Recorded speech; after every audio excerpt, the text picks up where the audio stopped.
Good morning, good evening, good afternoon, whenever you happen to see this or hear this video.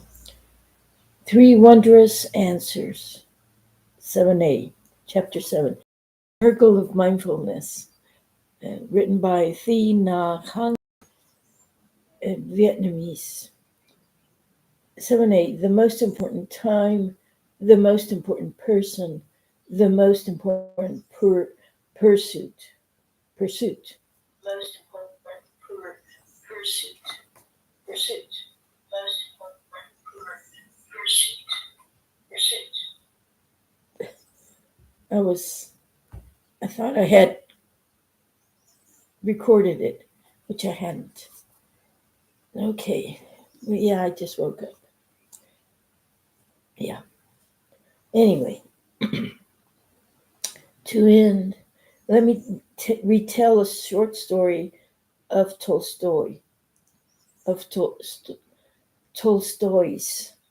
the story of the Emperor's three questions. Tolstoy did not know the Emperor's name. One day it occurred to a certain emperor that if he only knew the answers to three questions, he would never stray in any matter. The first question: what is the best time to do each thing? Second question: who are the most important people to work with?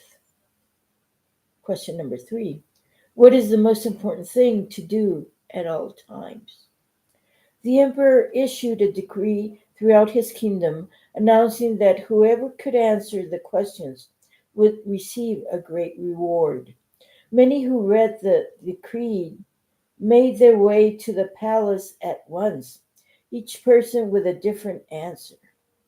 In reply to the first question, one person advised that the emperor make up a thorough time schedule, consecrating every hour, day, month, and year for certain tasks, and then follow the schedule to the letter. Only then could he hope to do every task at the right time. Another person replied that it was impossible to plan in advance and that the emperor should put all vain amusements aside and remain attentive to everything in order to know what to do at what time. Someone else insisted that, by himself, the emperor could never hope to have all the foresight and competence necessary to decide when to do each and every task, and what he really needed was to set up a council of the wise and then to act according to their advice. Someone else said that certain matters required immediate decision and could not wait for consultation. But if he wanted to know in advance what was going to happen, he should consult magicians and soothsayers. The responses to the second question also lacked accord. One person said that the emperor needed to place all his trust in administrators. Another urged reliance on priests and monks, while others recommended physicians. Still others put their faith in warriors. The third question drew a similar variety of answers. Some said science was the most important pursuit. Others insisted on religion. Yet others claimed the most important thing was military skill. The emperor was not pleased with any of the answers, and no reward was given. After several nights of reflection, the emperor resolved to visit a hermit who lived up on the mountains and was said to be an enlightened man. The emperor wished to find the hermit to ask him the three questions. Though he knew the hermit never left the mountains and was known to receive only the poor, refusing to have anything to do with persons of wealth or power. So the emperor disguised himself as a simple peasant, and ordered his attendants to wait for him at the foot of the mountain while he climbed the slope alone to seek the hermit. Reaching the holy man's dwelling place, the emperor found the hermit digging a garden in front of his hut. When the hermit saw the stranger, he nodded his head in greeting and continued to dig. The labor was obviously hard on him. The labor was obviously hard on him. He cleared his throat. He was an old man, and each time he thrust his spade into the ground to turn the earth, he heaved heavily. The emperor approached him and said, I have come here to ask your help with 3 questions. When is the best time to do each thing? Who are the most important people to work with? What is the most important thing to do at all times? The hermit listened attentively, but only patted the emperor on the shoulder and continued digging. The emperor said, You must be tired. Here, let me give you a hand with that. The hermit thanked him, handed the emperor the spade, and then sat down on the ground to rest. After he had dug 2 rows, the emperor stopped and turned to the hermit and repeated his 3 questions. The hermit still did not answer, but instead stood up and pointed to the spade and said, Why don't you rest now? I can take over again. But the emperor continued to dig. 1 hour passed, then 2. Finally, the sun began to set behind the mountain.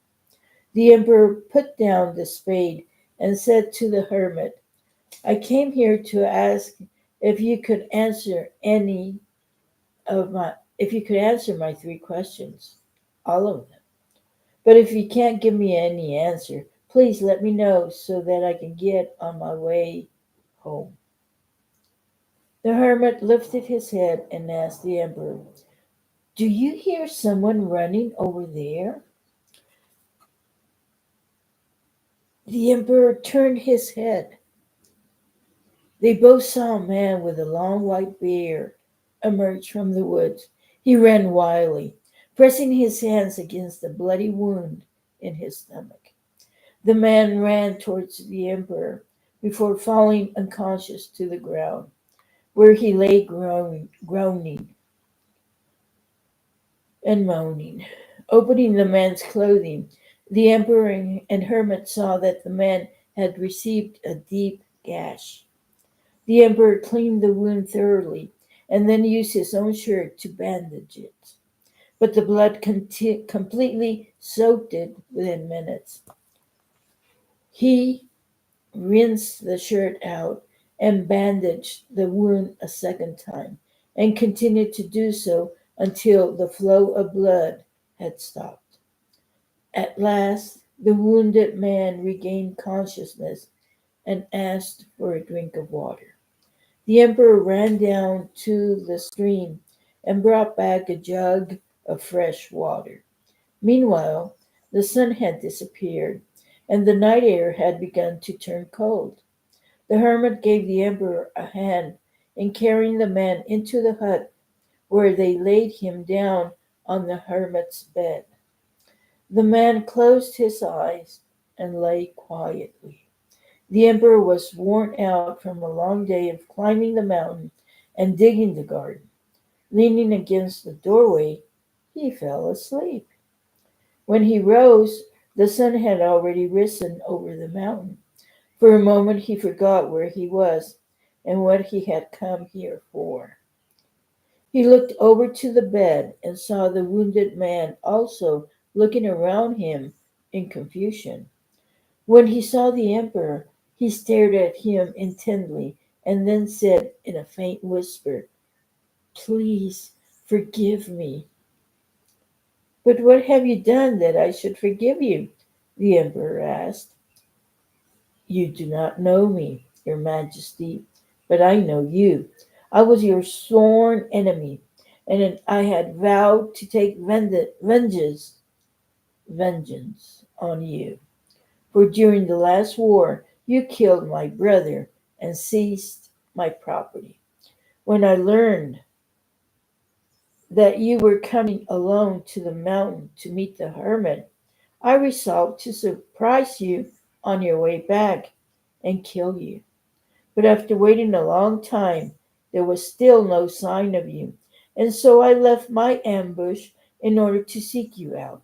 But instead of finding you, I came across your attendants, who recognized me, giving me this wound. Luckily, I escaped and ran here. If I hadn't met you, I would surely be dead by now. I had intended to kill you, but instead you saved my life. I am ashamed and grateful beyond words. If I live, I vow to be your servant for the rest of my life, and I will bid my children and grandchildren to do the same. Please grant me your forgiveness. The emperor was overjoyed to see that he was so easily reconciled with a former enemy. He not only forgave the man, but promised to return all the man's property and to send his own physician and servants to wait on the man until he was completely healed. After ordering his attendants to take the man home, the emperor returned to see the hermit. Before returning to the palace, the emperor wanted to repeat his 3 questions one last time. He found the hermit sowing seeds in the earth they had dug the day before. The hermit stood up and looked at the emperor. But your questions have already been answered. How's that? The emperor asked, puzzled. Yesterday, if you had not taken pity on my age and given me a hand with digging these beds, you have you would have been attacked by that man on your way home. Then you would have deeply regretted not staying with me. Therefore, the most important time was the time you were digging in the beds. The most important person was myself, and the most important pursuit was to help me. Later, when the wounded man ran up here, the most important time was the time you spent dressing his wound.